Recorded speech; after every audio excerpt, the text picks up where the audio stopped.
On behalf of this House, I welcome the President of the Senate Від імені Палати я and хочу honourable senators as guests to the sitting of the House of Representatives. We're gathering in this manner in order to hear an address via video link from His Excellency Mr. Volodymyr Zelensky, President of Ukraine.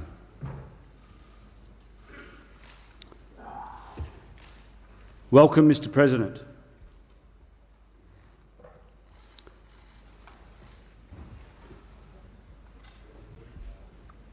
Do we have you, Mr. President? У нас є президент.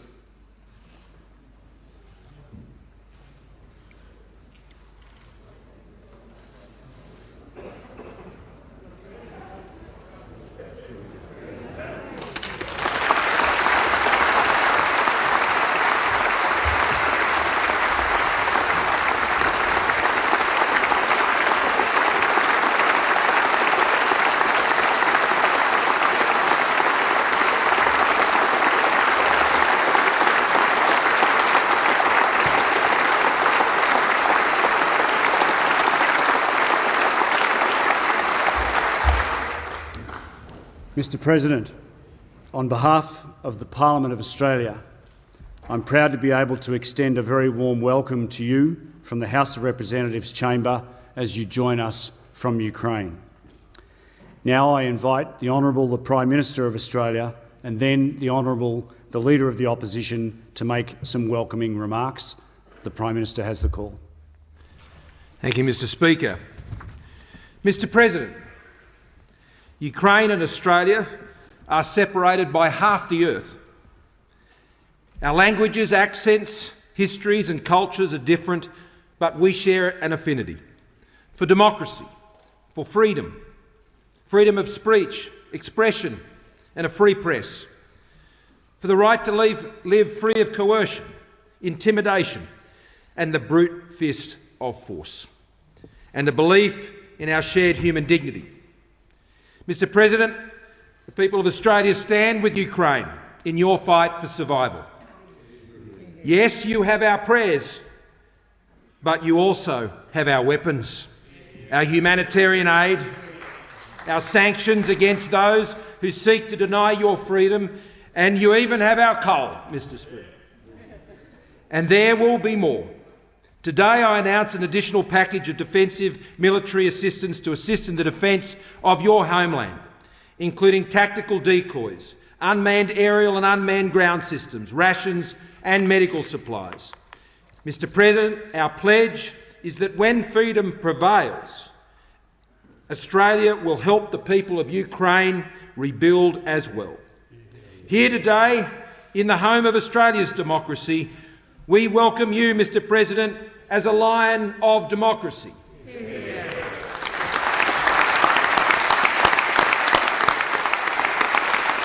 We honour you and the incredible courage of your people whom you lead. We are witnesses to it with all of those around the world, as you call them, strong people of an indomitable country, and may that be so. We stand with you, Mr. President, and we do not stand with the war criminal of Moscow, Mr. President. I know that man, you know that man, we know that man, Mr. Speaker, and we know his regime. We have seen them unleash unspeakable horror against your children, your hospitals and the shelters. And we remember the downing of a civilian airliner carrying 298 innocents, including 38 Australians, and we remember them also on this day. In their name and in the name of 25 million Australians and their elected representatives, I welcome you, Mr. President. I welcome you to our Parliament. I welcome a great friend of Australia. I thank the Prime Minister.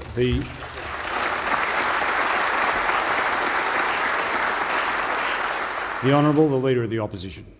Your Excellency, our Parliament is honoured by your presence here with us and your address. You and the brave Ukrainian people are pushing back the tide of tyranny. For you to share precious minutes with us at a time like this is an act of profound generosity, and we thank you. What we see in Ukraine are terrible echoes of the devastation inflicted by Hitler's forces in World War II, a devastation that was felt by your own family. Vladimir Putin's aggression in the name of a poisonous, nationalistic lie is abhorrent. Putin and the regime that enables him will be met with determination and escalating consequences if he continues to prosecute this illegal war. Putin's attempt to divide the West has drawn us closer together and strengthened our commitment to our shared values. Values that include the very freedom and sovereignty that rightfully belong to Ukraine. The Ukrainian people have known the cruelty of tyrants before. Those tyrants are gone, but Ukraine goes on. As you stand up to this latest tyrant, you are showing us what true courage is. Your Excellency, it is a courage that is embodied by you. You are fighting for your country and your people. You are fighting for your own family. We are here to hear your words. So let me conclude with the words that resound amongst democratic and freedom-loving peoples the world over. Slava Ukraina.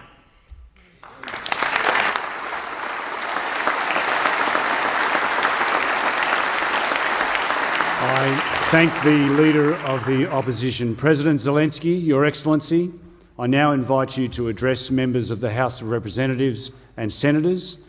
You have our attention. You now have the floor. Передаю слово вам. Дуже дякую за честь. Вельмишановний пане прем'єр-міністре, шановний пане спікере Палати представників, шановний пане президенте Сенату, шановний пане лідер опозиції, пані та панове члени Leader of the opposition, ladies and gentlemen, members of the government, senators, members of the parliament, the people of Australia, thank you for this honor to have this address today. In May 2016, thousands of Australians came to the city of Perth to see for the first time the Ukrainian plane Mriya, or Dream as we call it. This was our plane, and 225. The Mriya in English means dream. Having traveled for almost 15,000 kilometers, it brought an urgent cargo, a power generator, 130 ton, which was very important to one of your companies. If they had to wait for the shipment through the sea, it would have taken months, and Ukrainian plane has done it in a couple of days. And we have always been proud of our dream, not because it was the largest, but because it was helping people in all countries of the world, bringing food, water, equipment for humanitarian and peacekeeping missions. In 2019, after the beginning of the COVID pandemics, our dream was bringing the most urgent medical cargo, things that were saving people's lives, adults and children, all over the world, in different countries. Our dream was bringing life. Now this is not possible. This is not possible because there is a country which holds to completely different values, different from our values, from your values, from the values of the civilized war. And this country started a full-fledged war against us. They are shelling our cities and villages. They are killing our civilians and children. They are creating sieges of our cities and keeping and holding hostages of hundreds of thousands of people in these cities without water and food. They are abducting thousands of children that they transport to their territories. And on the 27th of February, as a result of fighting in the city of Gostomel, our plane, our dream, was destroyed. We can say that Russia destroyed our dream. No, they just burned down a plane, hardware, a shell, but not the essence, not the freedom, not the dignity, nor our independence. We know that our dream is undefeatable and undestructed, especially if we can count on the support of the free world, on your support, on your assistance. And like in the history that I just told, we needed not just in a couple of months, but we need it urgently now.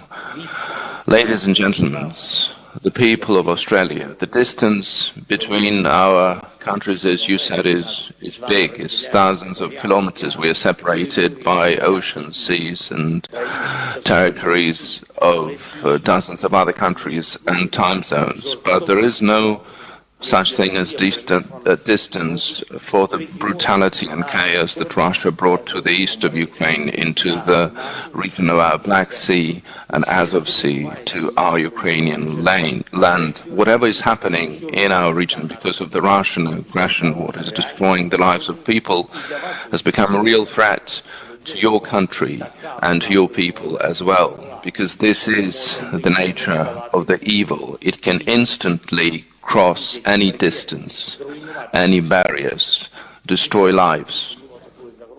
For dozens of years there hasn't been this threat of nuclear attack as we have now, because Russian representatives, official propagandists, they are openly discussing the possibility of using nuclear weapons against those who don't want to subdue to Russian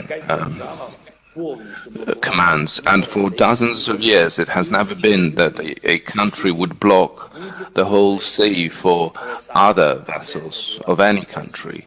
But this is exactly what was done by Russia. Part of the Black and Azov Sea is a Dead Sea these days. Any vessel that we try to come in can simply be destroyed by the Russian Navy. More than hundreds of trade vessels under different flags have been blocked by Russia in our ports. For dozens of years, we haven't seen this in the world for a country to start the war against a neighboring country, openly declaring their enslavement or destruction, not to leave even the name of that nation, not to have even any opportunity for this nation to live freely. The worst pages of the 20th century have been brought back by Russia already. The biggest threats of that century came back. The evil that humanity thought they had forgotten about a long time ago. But the most terrible thing, if we don't stop Russia now, if we don't hold Russia accountable, then some other countries of the world who are looking forward to the similar war against their neighbors will decide that such things are possible for them as well. The fate of the global security is decided now. No one can manage winds or precipitations. It means no one can save any part of the world from radioactive contamination, which will come if nuclear weapons are used. No country in the world can theoretically, should not have even a theoretical possibility of blocking trade fleet and block the seas for other countries. There shouldn't be even a theoretical possibility to do so. No leader of the world can count on being unpunishable if he's thinking about a prospective war. Ladies and gentlemen, the nation of Australia, after the more than a month of the full-fledged war against Russia, we can surely say that there is no only way of bringing the global security as bringing Russia to peace and silence and responsibility and accountability for everything that Russia has done against the global security. The country which is using the nuclear blackmailing should receive the sanctions which would show that such blackmailing is destructive for the blackmailer itself. There has to be an effective toolkit to hold responsible any country which is blocking the trade navigation, so for no one to have a temptation to close any sea and making the Dead Sea out of them. So far we don't have such instruments, so the leadership of Australia can be paramount for the global security, which is now strengthened by our anti-war coalition, which is working on bringing the peace back to Ukraine. We need to also enhance the capabilities of the international institutions, which were created to hold military war criminals responsible, and anyone who would commit such crimes to have them punished by the solidarity of the whole world and not one country. Had this been done on time, in a timely manner, the life in this world would have been more secure, times more secure. And I'm sure that any of you, any of us remembers the MH17 tragedy, the Malaysian Boeing that was shot down by Russian occupants over the Donbass Sea. 290 people died at that time, and my condolences to all those who have lost their relatives and their kins. But did we manage to hold accountable those who caused this tragedy? No, they are hiding in the territory of Russia.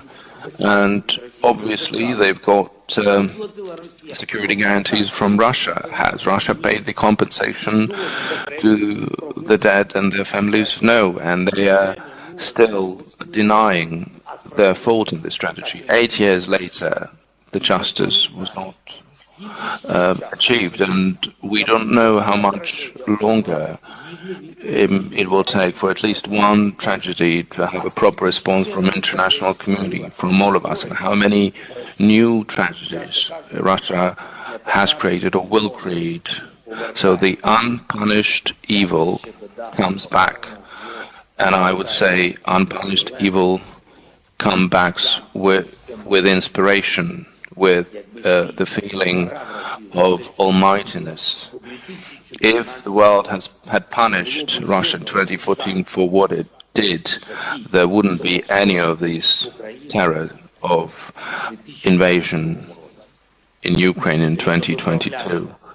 we have to correct such horrible mistakes and correct them now.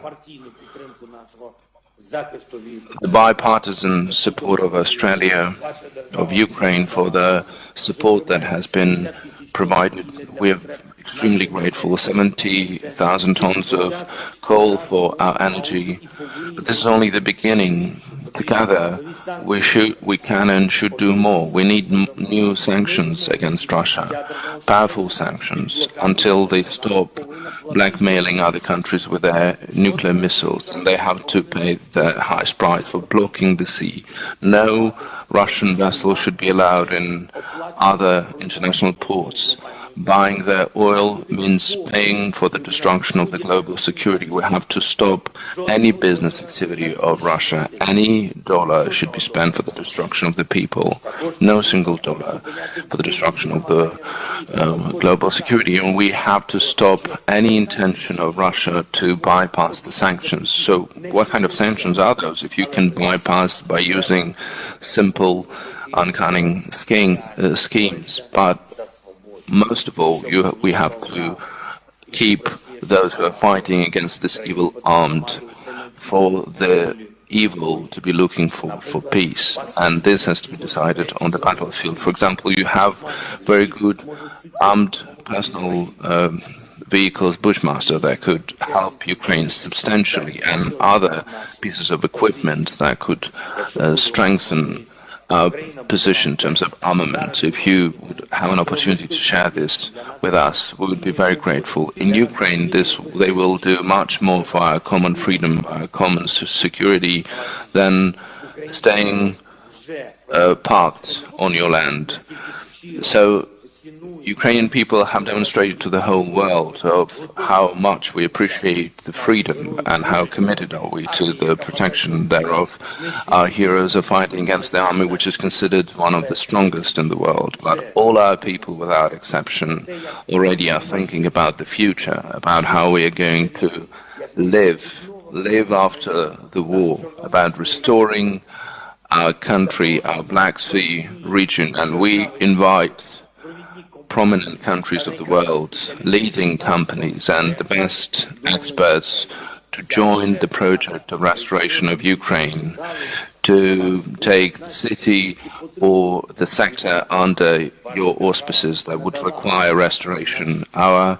Your country has provided a special status, a like-minded country, and we are like-minded not only in our thoughts, but also in our longing for peace. So I would like to invite and welcome your country to have a look at our southern regions, at our Azov and the Black Sea shore, the development of such ports and cities like the city of Kherson, which is now fighting for its freedom, the rebuilding of the naval sector in Ukraine could also be a great contribution in the restoration after the war, with the protection of the free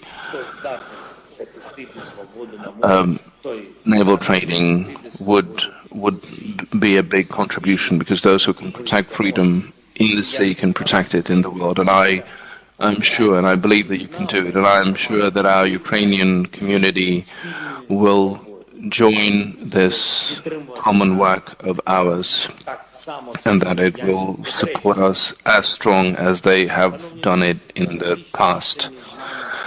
Dear friends, the geographical distance between us is huge, thousands of kilometers. But what does this distance mean for those who have common understanding, who see the world with the same vision, for those who is similarly hurting what is happening when the enemy comes, when children are killed, when cities are destroyed, when refugees are shot at on the highways, when Ukraine is turned into the burned-out territory, then any distances disappear.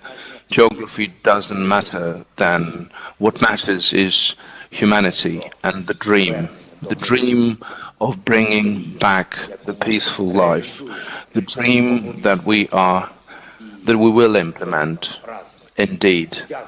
together. Thank you. Thank you, Australia. Slava Ukraini.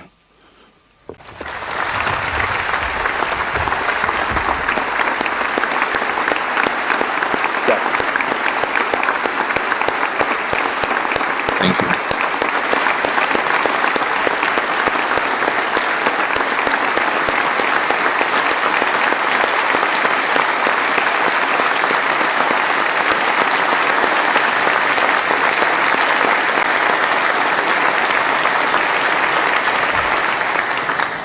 Mr. President, on behalf of the House and the Australian Parliament, I want to thank you for your address. Over recent days, we in this Parliament have debated the situation in Ukraine, and of course we've been shocked and horrified by the images from across your country. Today you've added to our understanding with your powerful words about your experiences and the experiences of your people and the tragic situation in your country. It is apparent that you and your fellow Ukrainians have faced this challenge with great courage. We acknowledge and admire your strong leadership. On behalf of this Parliament, we wish you well for the future. Our prayers are with you and the people of Ukraine. The chair will be resumed at the ringing of the bells.